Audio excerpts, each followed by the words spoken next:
السلام علیکم ورحمۃ اللہ وبرکاتہ۔ الحمدللہ رب العالمین الرحمن الرحیم مالک یوم الدین ایاک نعبد و ایاک نستعین۔ حضرات و سامعین ناظرین،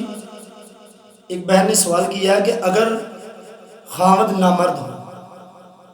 تو اس عورت کے لیے کیا حکم ہے؟ سب سے پہلے تو ہم دیکھیں کہ اللہ کے نبی صلی اللہ علیہ وآلہ وسلم پر جو قرآن نازل ہوا، اس قرآن میں ہمارے لیے کیا رہنمائی فرمائی گئی ہے۔ اللہ رب العالمین قرآن کے اندر ارشاد فرماتے ہیں لَقَدْ كَانَ لَكُمْ فِي رَسُولِ اللَّهِ أُسْوَةٌ حَسَنَةٌ، کہ ہم نے پیغمبر خدا صلی اللہ علیہ وآلہ وسلم کو امت کے لیے ایک بہترین نمونہ بنا کر بھیجا۔ یعنی ہم اپنی زندگی میں جو بھی کام کریں گے، آقا علیہ السلام کے احکامات کو دیکھیں، آپ کے طریقے اور وتیرے کو دیکھیں، اس کے مطابق ہمیں زندگی بسر کرنی چاہیے۔ اب ہم آ جائیں اس سوال کی طرف۔ سب سے پہلے تو ہم یہ دیکھتے ہیں کہ اللہ کے نبی صلی اللہ علیہ وسلم نے فرمایا کہ النکاح من سنتی فمن راغب عن سنتی فلیس منی۔ نکاح جو ہے پیغمبر خدا صلی اللہ علیہ وسلم کی سنت ہے، اور جو اس سے منہ پھیرے گا، جو اس سے اعراض کرے گا، گویا کہ وہ میری امت میں سے نہیں ہے۔ اب نکاح جو ہے وہ دو خاندان، دو رشتہ دار، دو لوگ، ان کو ملانے کا نام نکاح ہے، ان کو اکٹھا کرنے کا نام نکاح ہے۔ جو شرعی طریقے سے، اسلامی طریقے سے امت محمدیہ کو جو سبق دیا گیا ہے، جو دین اسلام کے مطابق آپس میں قرب و جوار کرنے کا جو طریقہ ہے، دو خاندانوں کو ملانے کا طریقہ ہے، دو لوگوں کو اکٹھے کرنے کا طریقہ ہے، وہ ہمیں نکاح کا طریقہ جو ہے وہ سکھایا گیا ہے۔ اب آقا علیہ السلام کے اس طریقے کو جب ہم اپناتے ہیں تو سب سے پہلے تو ان لوگوں کو ذرا فکر اور غور کرنی چاہیے کہ جو لوگ شادی کے قابل نہیں ہیں۔ ہر انسان کو پتا ہے کہ نکاح کے بعد اس پر کون سی ذمہ داریاں آنے والی ہیں۔ بیوی کے حقوق کیا ہیں، شوہر کے حقوق کیا ہیں، شوہر کے ذمے جو بیوی کے حقوق ہے اس نے کیسے ادا کرنے ہیں۔ اب امت میں اضافہ کرنا ہے، چونکہ نکاح کا سب سے اہم مقصد جو ہے وہ حصول اولاد ہوا کرتا ہے، اور وہ حصول اولاد کے لیے اگر انسان کے پاس طاقت نہیں ہے، آدمی میں اتنی قوت اور سکت نہیں ہے، تو نکاح کرنے سے پہلے انسان کو اور ان کے گھر والوں کو اس چیز کو سوچنا چاہیے، ذرا فکر کرنی چاہیے کہ اگر آپ کا بیٹا یا آپ کا بچہ جو ہے وہ اس قابل نہیں ہے کہ جو نکاح کے بعد کی ذمہ داریاں ہیں اس کو پورا نہ کر سکتا ہو، تو اس کا نکاح نہیں کروانا چاہیے۔ البتہ چلو نکاح ہوا، اب نکاح ہونے کے بعد ایک نیا ایشو جو پیدا ہوا وہ یہ ہے کہ وہ اپنی بیوی کی خواہشات کو پورا نہیں کر سکتا۔ اب وہ نکاح کے بعد جو ذمہ داریاں ہیں ان کو پورا نہیں کر سکتا، بیوی کے حقوق پورے نہیں کر سکتا، تو اب وہ بیچاری عورت جس کے حقوق پورے نہیں ہو رہے، جس کی زندگی جو ہے وہ خراب کر کے رکھی ہے، جس کی زندگی اجیرن ہو چکی ہے، اس بیچاری کے لیے اب کیا حکم ہے، وہ بیچاری کیا کرے گی۔ اسی طرح سے جو بیوی کی خواہشات ہیں،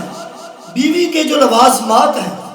اب ان کو بھی اگر ہم 2-3 حصوں میں تقسیم کر کے دیکھیں،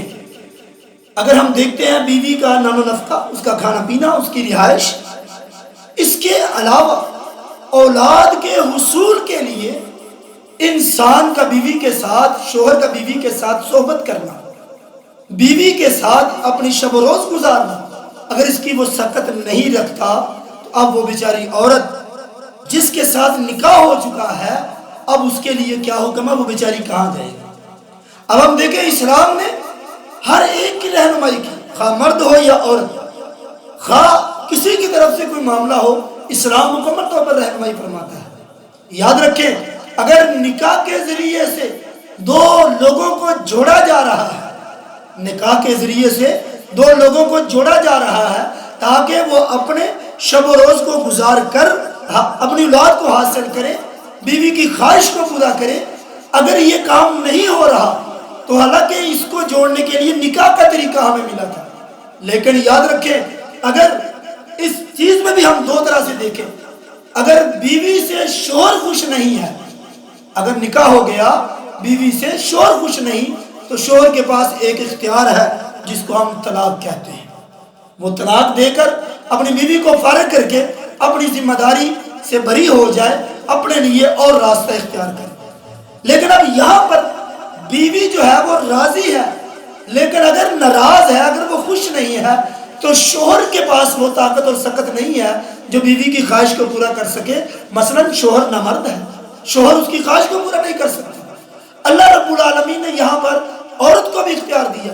کہ اگر عورت صلح رحمی کے ساتھ مرد سے طلاق لے لے تو ٹھیک ہے، جدا ہو جائے۔ اگر وہ طلاق نہیں دے رہا،